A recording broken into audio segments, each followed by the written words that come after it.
ఇక 5వ రోజు తెలంగాణ అసెంబ్లీ సమావేశాలు జరగనున్నాయి. ప్రశ్నోత్తరాలతో సభ ప్రారంభం కానుంది. నేడు హెల్త్ పాలసీపై సభలో ముఖ్యంగా చర్చించనున్నారు. శాసనసభలో ప్రశ్నోత్తరాల సమయంలో పలు ప్రశ్నలపై చర్చించనున్నారు.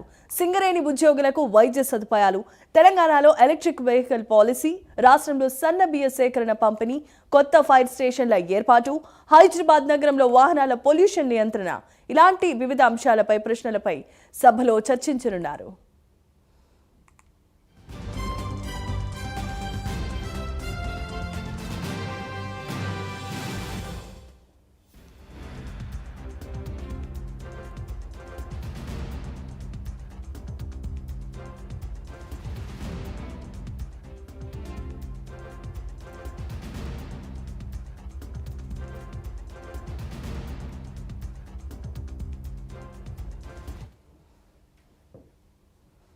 రైట్గా తెలంగాణ అసెంబ్లీ సమావేశాలు ప్రారంభం కానున్నాయి. మరికొద్దిసేపట్లోనే అసెంబ్లీ సమావేశాలు జరగబోతున్నాయి. ప్రశ్నోత్తరాలతో ఈ సభ ప్రారంభం కాబోతున్నట్లుగా తెలుస్తోంది. ఇదే అంశానికి సంబంధించి మరిన్ని అప్డేట్స్ అందించడానికి మా కరెస్పాండెంట్ అజీం లైవ్ ద్వారా సిద్ధంగా ఉన్నారు. అజీం, చెప్పండి, ఇప్పుడు తెలంగాణ అసెంబ్లీ సమావేశాలు జరగబోతున్నాయి. దీనిపై మరి ముఖ్యంగా కీలకమైన అంశాలపై చర్చించబోతున్నట్లుగా తెలుస్తోంది. దీనికి సంబంధించిన అప్డేట్స్ ఏంటి?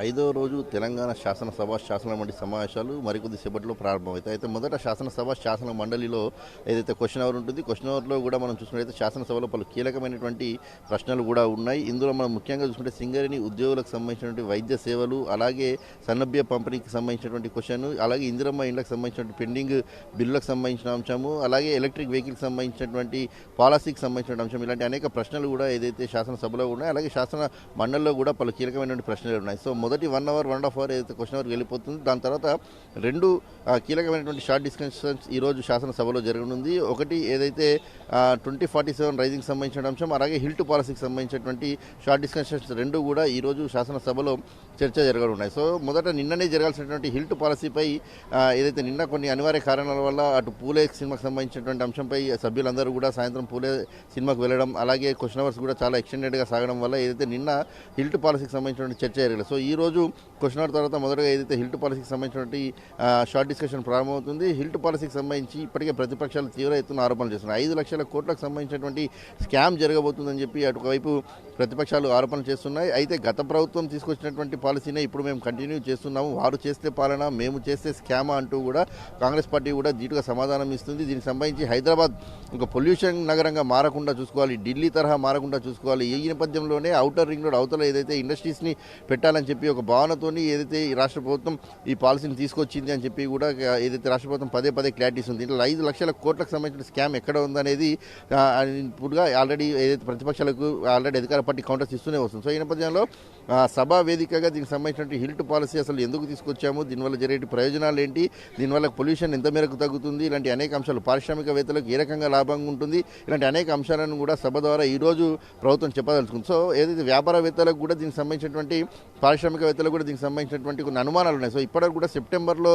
తీసుకొచ్చినటువంటి ఈ పాలసీపై ఇప్పటికి కూడా ఎవరు కూడా దీనిపై ఏదైతే దరఖాస్తులు చేసుకోలేదు. సో ఎందుకు చేసుకోలేదు అంటే పారిశ్రామికవేత్తలు కూడా కొంత అనుమానాలు ఉన్నాయి. సో ఇవన్నీ అనుమానాలకు అలాగే ప్రతిపక్షాలు లేవనెత్తినటువంటి స్కామ్కి సంబంధించిన అంశంపై కూడా పూర్తి క్లారిటీ ఇచ్చే విధంగా ఈరోజు సభలో శ్రీధర్ బాబు ఏదైతే మాట్లాడారు. సో ఈ సభ ముగిసిన ఏదైతే హిల్ టు పాలసీకి సంబంధించిన అంశం ముగిసిన తర్వాత 2047 రైజింగ్ తెలంగాణకు సంబంధించినటువంటి కీలక అంశంపై కూడా షార్ట్ డిస్కషన్ జరగనుంది. మనం చూసాం ఇటీవల గ్లోబల్ సమ్మిట్ కూడా నిర్వహించారు. దీంట్లో 5,75,000 కోట్లకు సంబంధించినటువంటి పెట్టుబడులు కూడా వచ్చాయి. అనేక కంపెనీలు వివిధ దేశాలతో సంబంధించిన వారు కూడా ఇక్కడికి వచ్చి ఇటు ఐటీ పరంగా కావచ్చు, అలాగే మ్యానుఫ్యాక్చరింగ్ పరంగా కావచ్చు, అనేక కంపెనీలు ఎంఓఏలు కూడా కుదుర్చుకున్నాయి. గతంలో దావోస్లో కూడా ఇలాంటి పరిస్థితిని మనం చూసాం. 3 లక్షల కోట్లకు సంబంధించినటువంటి ఎంఓఏలు కూడా జరిగాయి. సో ఈ నేపథ్యంలో 2047 విజన్తో తెలంగాణ ప్రభుత్వం ముందుకు వెళ్తుంది. సో అనేక ఇండస్ట్రీస్ని తీసుకురావాలనుకుంటుంది. ఫ్యూచర్ సిటీలో పెద్ద ఎత్తున ఇండస్ట్రీస్ ఏర్పాటు చేస్తే అటు ఉద్యోగ ఉపాధి కూడా కలుగుతుంది. సో రాష్ట్రం కూడా మరింత అభివృద్ధి చెందుతుంది.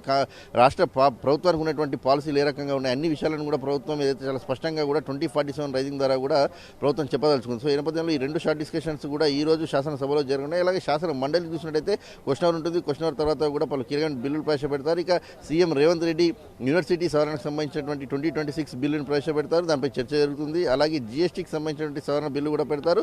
ఆ అంశాలపై కూడా ఏదైతే ఈరోజు శాసన మండలి కూడా సభ జరుగుతుంది. సో ఓవరాల్గా ప్రస్తుతానికైతే బీఆర్ఎస్ పార్టీ ఇప్పటికైతే సభలో లేదు, పూర్తిగా బహిష్కరిస్తామని చెప్పారు. సో ఈ రోజు సభలో కూడా బీజేపీ, ఎంఐఎం, సిపిఐ, కాంగ్రెస్ అధికార పార్టీలు మాత్రం ఈరోజు సభలో ఉంటాయి. సో దీనికి సంబంధించిన రెండు అంశాలపై ప్రధానంగా చర్చ జరుగుతాయి. ప్రభుత్వం పూర్తి స్థాయిలో కూడా హిల్ట్ పాలసీకి సంబంధించి 2047 సంబంధించి తమ దగ్గర ఉన్నటువంటి విజన్ ఏంటి, తమ ఎందుకు ఈ పాలసీలు ముందుకు తీసుకొస్తాం అనే విషయాన్ని చాలా క్లారిటీగా సభ ద్వారా ప్రజల ముందు, ప్రతిపక్షాలకు కూడా చెప్పడానికి సిద్ధమవుతున్నట్టు చాలా స్పష్టంగా మనకి ఈ రోజు పెట్టినటువంటి డిస్కషన్ చూస్తే అర్థమవుతుంది జమీమా.